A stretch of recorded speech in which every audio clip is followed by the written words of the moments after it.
Welcome to Cycle Breakers and Moneymakers, a podcast for women of color and first gen who are breaking generational cycles and glass ceilings by going places no one before them has ever gone. I'm your host, leadership coach, and eldest daughter of immigrants, Mariela Delamora. I left a 16-year marketing career to create a multiple six-figure-a-year coaching business as a single mom. Each week, you'll learn how to build unshakable self-trust, become in demand, lead with confidence, and make more money by being more of who you are.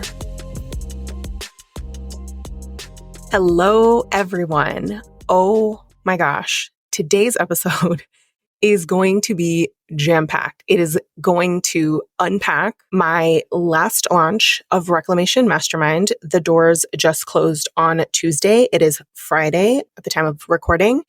I have so much for you. If you have a notebook, take notes. We're going to publish a lot of the takeaways and everything as well, but there are so many lessons here. There are million-dollar lessons, multi-million-dollar lessons here. I know that this launch is going to teach me so much about how I market in the future, how I launch, how I can trust myself, what the industry needs, what the world needs, what my community needs. I haven't talked about this publicly other than to my clients. I did recap the launch to my clients yesterday in Reclamation, and I just really sat with the results because I almost couldn't believe it. And I had to sit and actually process it in therapy, because when you get what you want and it is more than you ever envisioned, it can feel almost like it's not real. And so I gave myself a few days to talk about this. And I know you're probably just tell us, Mariela, what is it? But I really just needed to sit and honor it myself and rest and process and allow myself to access pride, because I didn't immediately feel proud. I very much was wow, okay, you have a lot of people to serve. Let's get to work. We have a lot of work to do, stay focused. But it took me a couple days to access pride, to just be wow, this is not just a win for me. This is a win for my community and for my clients who really need to see examples of women like them who are making a lot of money and they don't have to compromise their values and they don't have to change who they are. In fact, that leaning more into who you are and your values makes you more money. The way that this episode is going to go is that I am walking you through my success receipts. Success receipts is a tool that we use inside a Reclamation Mastermind whenever someone creates results in a short period of time, where we want to go back and audit it. So it's like an audit, but we don't just look at the steps you took. We look at what you surrendered, your identity, things like that. And so you don't just look at what you were doing, you look at who you were being. And I have had clients who have been able to create incredible results just through documenting their success receipts. So this episode is twofold in that I am going to be revealing my success receipts framework, so you can write the questions down and then do this for yourself for something that you've created recently or at any point in time. But you're also going to get my answers to those questions. So this is essentially how I created this incredible launch that I cannot wait to share with you. So let's get started. We open success receipts by listing out what you're creating the receipt for. So much like when you go to a restaurant, it lists out, this is what you bought. So the result that we are creating the success receipt for is a few things. Number one, 100% yeses. 100% yeses. Everyone who was offered a spot said yes, which was 16 people as of today. I have one more discovery call left. That is wild to me. That is not a fluke. And I will tell you more about why that was significant, because I did not make anybody say yes to me on the call, right? The other is 17 applications in the first 48 hours. That is wild to me. The other is 19 applications in the final day. So most of my applications came in right at the beginning during the 48-hour bonus, during the workshop, or immediately after the workshop. There's a wave of applications in. And since y'all are probably asking about how big was the launch financially, it is a $165,000 launch so far. Like I said, we'll have one more discovery call. $165,000. And that's because payment plans kind of nudge up some of the 10K investment, right? So $165,000 in one launch in a 2-week period. That blows my mind. The final thing we're creating the success receipt for that I want to just note, these are just notable things about the win, is that several cold leads meaning they weren't people that were following me before, that recently followed me. So several cold leads said yes, meaning they just found me either through someone else, through LinkedIn, or through my podcast, which shows that my marketing is working. So the question was the results that we're creating the success receipt for. And that can be more than just the dollar amount, right? I looked at the numbers. I looked at the 100% yeses. All those things I think were significant. So that was the first question.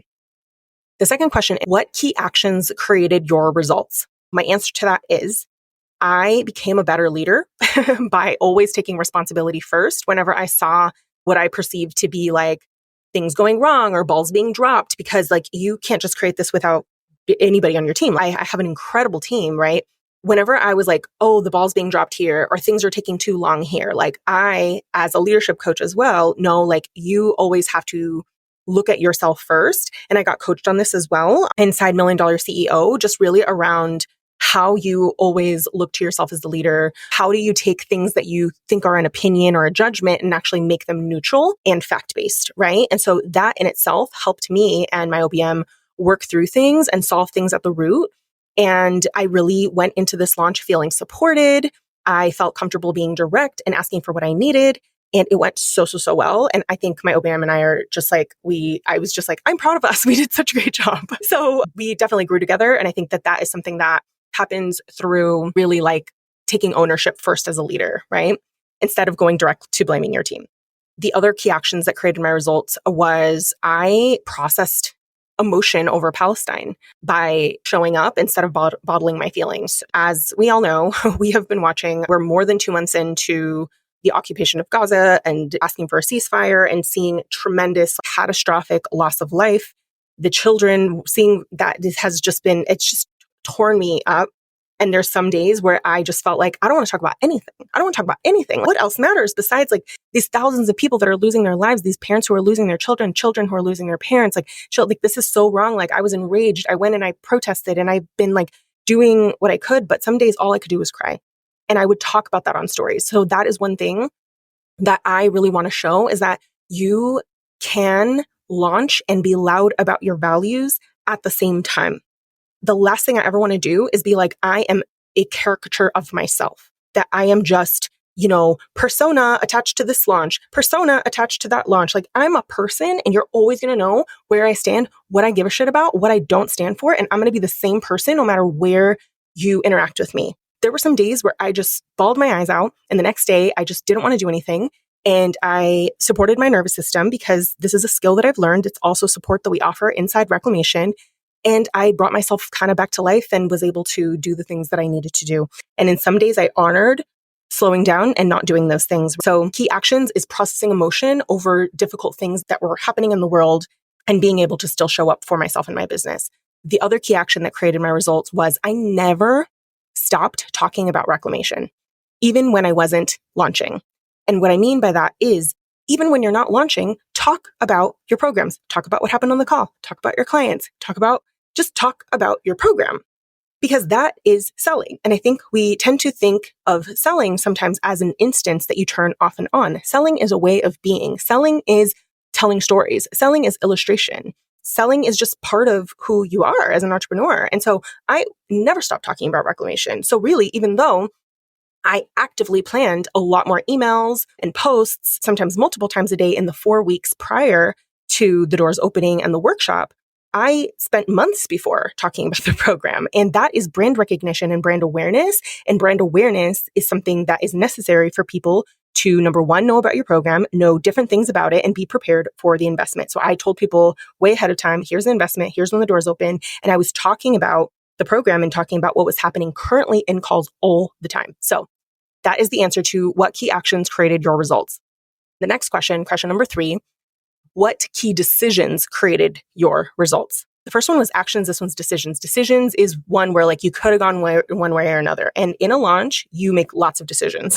This is probably one of the most critical parts because then your team just implements on the decisions and you implement on the decisions. One of the key decisions that I made was to let go of my good student mentality and to trust my decisions instead. And that is huge because as the eldest daughter of immigrants who always was striving for 4.0 and all of that and just being a good daughter, I know by default, I want to be a good student. And what this means is that I carried past coaching that I received, and I was like making myself wrong for not wanting to do it that way, even though it isn't like my coach at the time was telling me I was wrong. It's just we carry that so deeply, right? And so I had to let go of my good student mentality and trust myself instead. I decided that I was proud of myself from before I even opened the doors, because I knew that this launch, I was going to launch my way. And in deciding I was proud of myself already, I was able to have my own back regardless and be more detached from the outcome.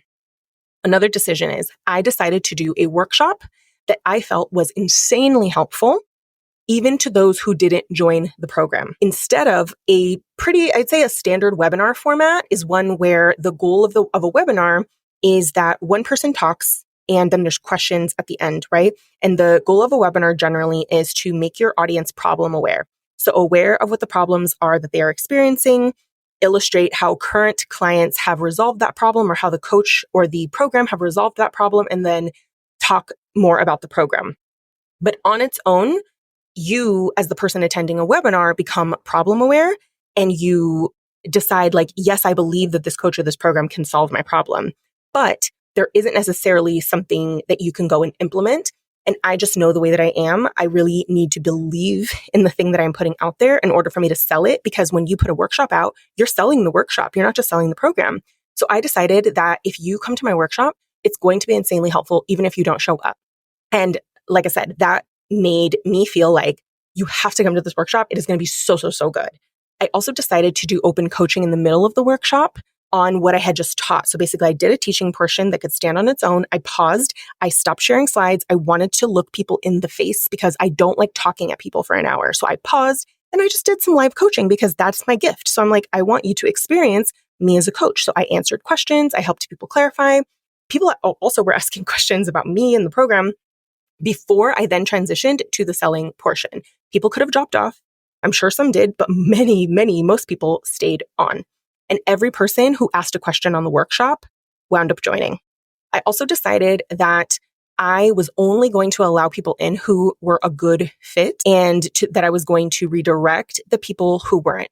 And that is because I want to sell with integrity. And I knew that every person who joins a mastermind adds to the collective, and we need to have like similar goals and things that we want and similar values. And so that was a huge, huge decision for me, which also just helped me, like I said, show up in my values, show up in integrity. I also decided to tell people in my marketing, in my emails, that they did not have to make a decision on the call. That's huge because I kind of had thoughts of like, well, what if people go and then they're wishy-washy and they don't know? But then I was like, but I know how to sell. And I also know that my goal on the call is to help them make a decision. And I was so confident in that I was just like, fine. I know that if I handle the part that is my responsibility, which is to advocate for the person and help them make the best decision possible and show them how the program can help them or not, that's important because I knew I was willing to say, no, it's not a good fit for you. Then I was like, yeah, you don't have to make a decision on the call.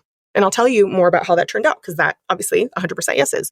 I also decided to run the calls just like I do with my one-on-one coaching, which is where every person gets a copy of their call notes and the areas of focus that I've identified for them within the mastermind so that they have something tangible to look at when making their decision. Like, I think that that's important, especially in a 5-figure investment, to be like, you're not just being told like, yes, it's a good fit. You have the coach being like, here's what you said. Here's your goals. Here are the 3 main things that I would focus on within the mastermind. So you already have a plan going into it. And then I started doing this towards the end, but some of them I even gave them like a Grain AI call summary so that they can go back and rewatch the call. Like I was literally like, here it is. It made it so easy for the people who you were going to say yes to say yes. I also decided to hire High Flyer Powerhouse, who did my brand. I rebranded my website for design, for website updates, to build out my workshop page, to design my content. This allowed my OBM to do what she does best. And it also allowed me to create more, to move faster, and to fully implement my rebrand at the highest caliber level, which also helped in converting cold leads. That is straight up a testimonial for Jasmine because she talks about converting cold leads, but like, absolutely. So everyone was just doing what they did best. So I really was like, we need to move quick. And I want to implement my rebrand because I just had finished rebranding. And so I'm so happy I did that. I also decided to rehire my content repurposing manager, even though my coaches were like, I'm not sure you really need to do that. That's such a niche hire. And I totally get that. And I was like, okay, I really just wanted to have someone who was really good on video because I wanted reels, because reels create an emotional connection. And coupled with educational content in carousels and photos and all of that, it was a well-rounded marketing strategy, in my opinion. Like, I just put on my marketing director hat and I was like, this is also an investment that people want to imagine themselves in. So like anything that was lifestyle, anything that was inspirational, anything like that, I would have my content repurposing manager, Anna, turn it into a reel. So I had a whole strategy between what was a static post, what was a carousel, and what was a reel. So we just made a decision. I made a decision that that was what it was going to be. So there was a lot of decisions. You don't necessarily need to make all these decisions, but I'm just showing you that like I fully did things my way. And I leaned heavily on just like, I'm a marketing director and I will always be a marketing director, right? So the next question, this is question number 4 in Success Receipts, is what helpful thoughts did you have? So I had a lot of helpful thoughts this launch compared to last launch. Last launch, I didn't have a whole lot of helpful thoughts, to be honest. But I really just thought highly of myself in this launch before I opened the door, which is so important because sometimes we are like, well, I'll think good things about myself if my launch is going well. But I thought well and highly of myself before the launch opened. So helpful thoughts that I had were, I am proud of myself before this launch even starts because I'm proud of how I am launching. My job is to be insanely helpful to people as they watch me launch. Another helpful thought, I have so much to offer. I care deeply about my clients and that matters to them and they can feel it. My clients are seeking exactly the sort of spaces I create and hold. They have been dreaming of a place like this. I attract the most brilliant people with the biggest hearts. They deserve to be treated that way no matter what they decide. That is important. And finally, a helpful thought I had was, I'm not going to get in trouble with anyone, so I may as well do what I want. Next question. What unhelpful thoughts did you have? Did you coach yourself, or what coaching did you ask for? This is part of Success Receipts. So what unhelpful thoughts did you have? Did you coach yourself, or what coaching did you ask for? Unhelpful thoughts. I wonder if I care too much about people to hit my launch goals. Which makes me laugh because I'm just like, what is my idea of like who you need to be to like make a lot of money? And I think we're taught by capitalism that you need to like be cold-hearted and all of this to like make money. And it's just like, no, I care deeply about people and I way surpassed my launch goal.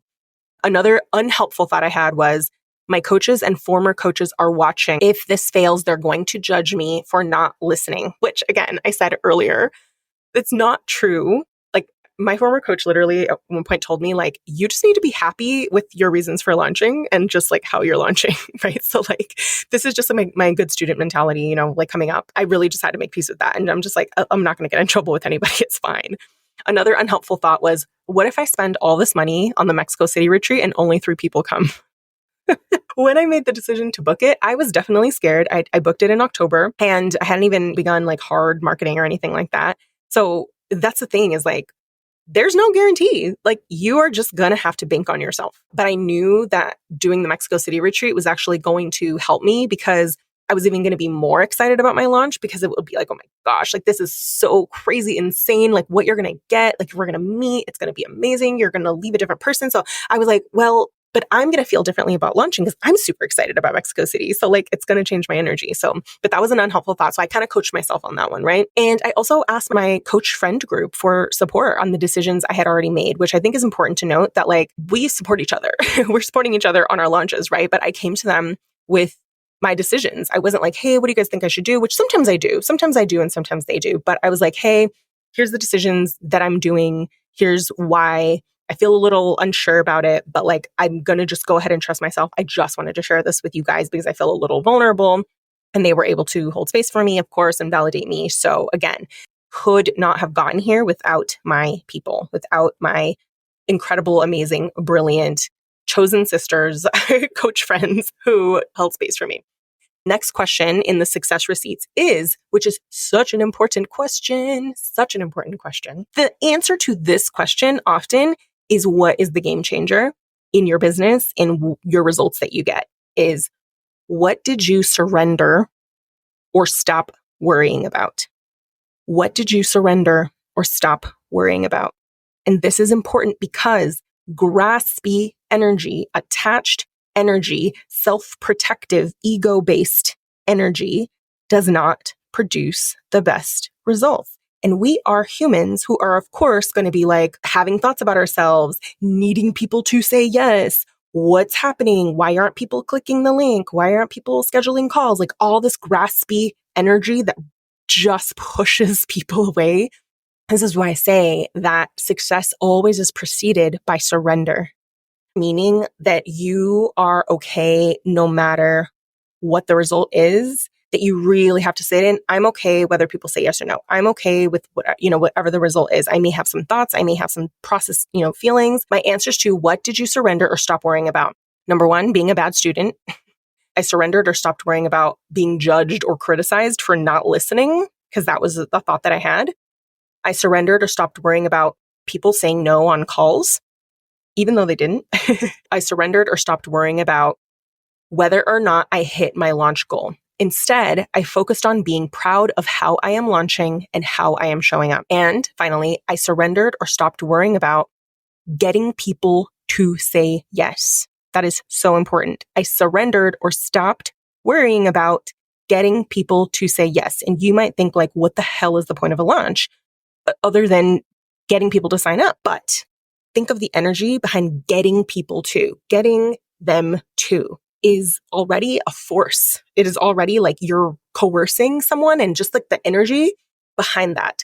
Instead, I focused on helping myself, supporting myself in getting them everything they need to make a decision and for me to confidently recommend the mastermind or not. My goal was, I'm going to go into this call and I am going to ask questions and dig deep to find out, number one, would I recommend this mastermind to this person? Number two, what parts of the mastermind or how would I foresee this person utilizing the mastermind, my coaching, the curriculum, the community to help them with the specific goals that they have? If that is your goal, you're going to be so freaking helpful and clear on this call, and the person is going to feel it. They are going to feel clear and they are going to feel safe. And that is what allowed them to then come to their own decision to say yes, 100% of them, right? So I surrendered or stopped worrying about getting people to say yes. And instead I focused on myself, which I can control. And when I focus on myself, my focus was, I'm going to ask questions to figure out, is this person a good fit? Would I confidently recommend it? And how would they use the mastermind to get the desired results and to just feel the way that they want to feel along the way? And I can control that. And because I can control that, that is money-making energy, but it is also just safety energy. Next question. What did you learn about yourself, or how did your perception of yourself change during this time? A lot of things changed. These are a lot of like identity, self-realizations. Answers to that were, I am setting the example that my people need to see is true, that they do not need to become more cold or more coercive to make more money. I'll say that one again. I am setting the example that my people need to see is true, that they do not need to become more cold, more coercive to make money. Another shift was, you can lead with your values and make $1 million. Leading with my values is how I will make $1 million. Next is, you can talk openly about white supremacy and colonization and people will still want to work with you. Because I was going ham, especially with the genocide in Palestine. I was going ham and I was just like, not everyone's doing this, but this is in alignment with my values. What's so interesting is like, I then attracted a lot of clients who have similar values to me, because when you lead with your values, you don't just attract people who want the result you offer, you attract people who align with the same values that you have, and they want a space that is held for that. The next shift was, you can market only to women of color and only let women of color into your program and make a lot of money. So I think that that is something that a lot of my clients struggle with around, they'll say only market to women of color, or how much can they pay, and like all these different things. And it's like, no, you can just serve your people, because your people represent an unmet need in the market, because there aren't largely people thinking specifically about women of color or specifically about first gen. So if you already are doing that, you're already solving and thinking about an unmet need in the market. And that is important. And that is where your money and your growth is going to be, because you aren't just speaking to everyone. Finally, how did my perception of myself change during this time? Was I am my client's dream coach. They trust me and respect me. And finally, did you make any identity decisions during this time? So what I consider an identity decision is, for example, at the beginning of my business, I was like, I'm not going to make it to my 5-year anniversary at my job. I didn't know how. It wasn't guaranteed. Of course, it's not guaranteed, but I just decided it's going to happen. I'm not going to make it to the 5-year anniversary at my job, right? So an identity decision is deciding something is going to happen and being detached from how or when. So an identity decision that I truly believe now is I'm already $1 million coach. Like, it's semantics at this point, right? I'm actually 80K away from being $1 million coach lifetime, but I'm already $1 million a year coach, and that it's going to happen if I blink. It's going to happen if I breathe. Like, you know what I mean? It's like, I'm already there. If I did the exact same thing next year, I'd make 500K, right? Because that's not even that much more, right? It's not even that much of a jump. So I thought about that. But more importantly, the other identity decision or realization that I came to was, it's almost like hard for me to say out loud, because this has been the number one biggest fear of mine from the beginning of my business. It's the thing that spins me out the most. It's the thing that makes me cry on calls. It's the thing that unravels me, is worrying about money and being able to pay the rent. Because as many of you know, 7 years ago, at the end of 2016, I was heavily pregnant with my daughter, and I was on food stamps and living with my parents post-divorce because it wiped me out financially. And I was successful on paper. I was a marketing director. I was a tech startup co-founder. Like, I'd done all the right things. I had a bougie apartment. And then after that divorce, one thing after another, just expenses. I lost all of it and I had no money. And I am terrified of that. And the way that I grow my business, that is always like a fear in the background of my mind is, what if it stops? What if it was a fluke? What if you can't pay your rent one day? What if you spend all your money? Like, anytime I'm making investments, the fear comes up. And I was driving the other day, like I had just dropped my daughter off at school, and I was like, I created $165,000 in less than 2 weeks. The identity decision or the identity realization was, I will never need to worry about money again. It just came out of my body. It was just like the thought just came out, and I believed it, and I felt like the sense of calm. And it was like Mariela, you did it, decision. It's like, you're only going to become a better coach every single day. Your program's only going to get stronger every single day. You're only going to create more results every single day. You're only going to have more brand awareness and brand recognition around Reclamation Mastermind every day. This is not going away. No one can take this from you. You are only becoming stronger and more capable, more of a leader, more money-making potential, more, transformations. You are never going to have to worry about money again. And for me as a single mother to say that is the world. And that is the safety that I want my clients to have, in knowing that they know how to create money that isn't dependent on someone else's framework, that they have guidance, but that they can trust themselves, that they are leaders, and that in every interaction with me, they love themselves more, they trust themselves more, they believe in themselves more, because that's going to help you to come to your own version of, I will never need to worry about money again. I feel like that needs a pause before I close out, because that was a lot. There were so many lessons. I'm going to recap some of the main things that come to mind, and then I will leave you with some of my closing thoughts. To recap things that just came to mind when I was like, if I were to just summarize this, like, what are the things that I want to leave you with in listening to this episode, is that a 6-figure year, and especially a 6-figure launch, doesn't just happen by being a good student. You are always going to need to develop your own leadership and your discernment. Discernment is like deciding what to take and what to leave and how to apply it, right? Because if you don't, you will develop a dependency on your coach, and you're going to do all the steps they tell you to do, and you're not going to get the results. Because ultimately, becoming a business owner is an identity that you have to have. It takes leadership skills. It takes transferable skills like leadership and marketing and decision-making and things like that. There's no shortcut around that. No matter how successful someone's framework is, it will always require your discernment and leadership, and you need a coach and a space that allows you to develop that for yourself. That is a lesson or a takeaway for you.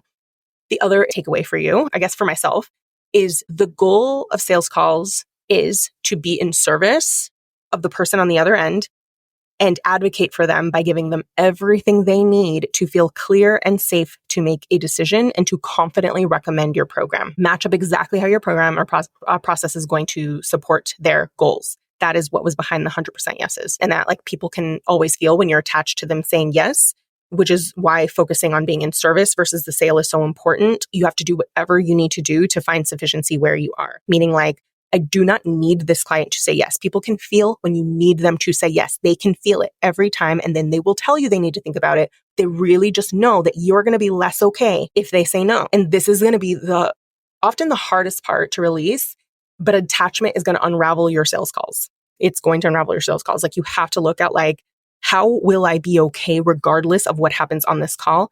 How can I focus on what is within my control, because the client's decision is in their control. How you show up to the call is in your control.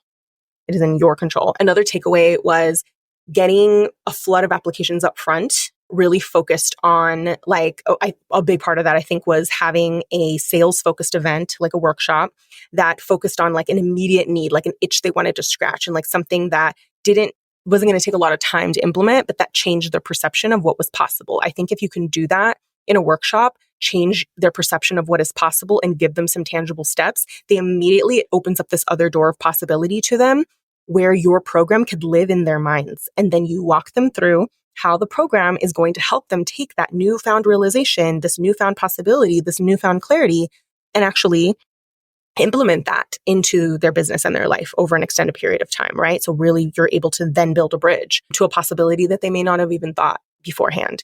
I also think choosing bonuses that are not like essential to the program, but are very different and what I would say like a very juicy bonus, but like it isn't essential to the program is that because people will want to join for that.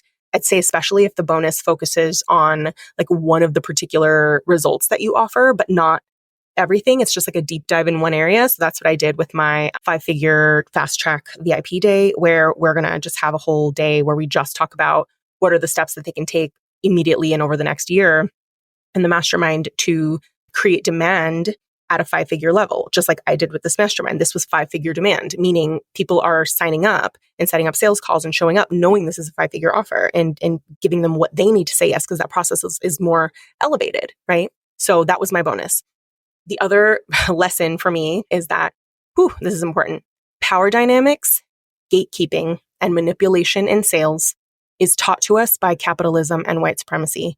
If you have ever felt icky about taking a certain action in sales, ask yourself if it conflicts with your values. And if so, give yourself permission to do it differently. It is so deeply embedded in us in the way that we are taught about withholding information and that you are the person of authority and that person needs you to get their solution rather than empowering the person, right? Like there's so much of it that we're not even fully aware. I'm not even fully aware. It's just so deeply embedded. So I would say listen to that gut feeling, get coached on it. It depends, I guess, what program you're in, how that will be received. But I think that I realize now that was always giving me information. Anything that ever felt icky to me, in me following the way that I wanted to launch this time, I was able to look back at all those times that something felt out of integrity to me, like when I didn't want to do a webinar. In June, I said I was going to do a webinar for the launch of Reclamation, and then I decided not to because I didn't like the idea that I didn't think the webinar was actually going to help people. It was going to just make them problem aware and point them to my program, but I just wanted it to be helpful. So I realize now, like, that was just out of integrity with my values. It doesn't mean webinars are bad. It's just they just were in alignment with me. So I encourage you to do that. And finally, a takeaway from this whole launch was women of color are desperately seeking communities where they feel safe. Being led by a woman of color does not make the group safe. It is why I talked about the community aspect so much, and specifically how I try my best to create an emotionally safe environment. And I really have just learned so much about what my community needs, what they need me to advocate for on their behalf, the examples that they need to see, and how we really go first as thought leaders. As leaders, we are signing ourselves up to go first and to be rooted in our values, to really just be an advocate for our community first and the people that we serve before we're ever an advocate for our pockets, right? Because in doing so, you're going to make the money anyway.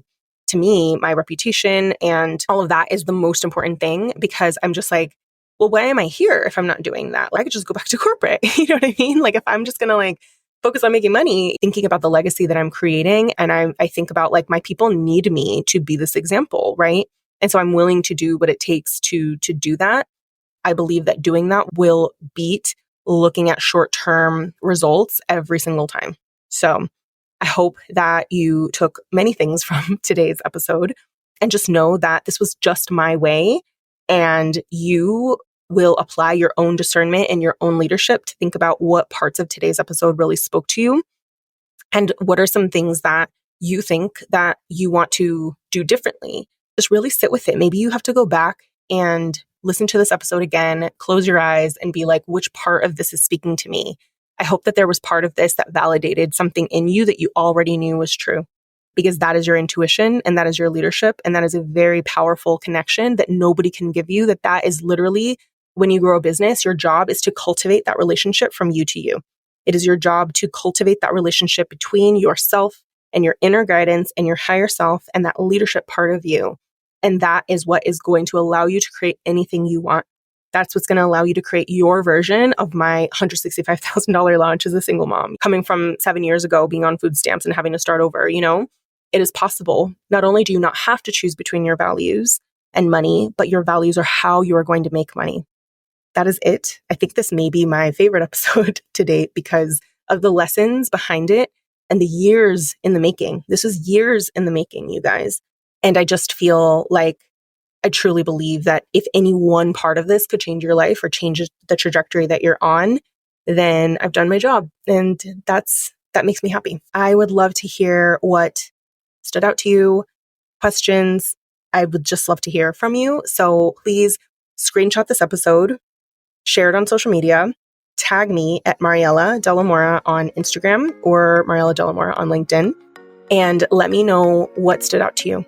I am just so glad that you stuck around until the end of the episode. Thank you for being part of my community, and I will see you on the next episode.